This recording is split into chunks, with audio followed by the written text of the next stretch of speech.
Hello, I'm Stuart. Before we start, we want to share that this video uses AI for graphics and voice, but all the information is manually researched by our team. Here in the video, we will share the details for the Tinder error code 40311. The error reads, "Oops, something went wrong.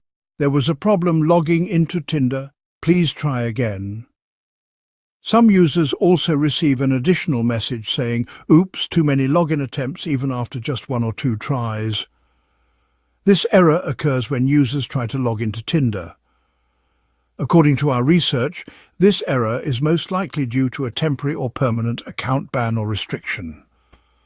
However, there is no official confirmation on this, so we can't say anything with 100% certainty.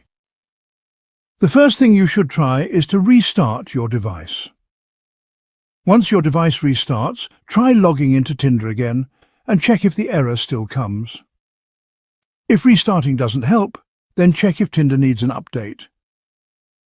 If an update is available, install it and then try to log in again. If Tinder is already up to date but the error still comes, then try uninstalling and reinstalling the Tinder app. After reinstalling, open the app and check for the error. If the error still persists, then probably your account is restricted or banned. In that case, we suggest you reach out to Tinder support and ask whether the issue is due to a ban or something else. Thanks for watching. This is all we have for the error. If this video helped, don't forget to like, share and subscribe. Have any questions or issues? Drop them in the comments below. See you in the next one.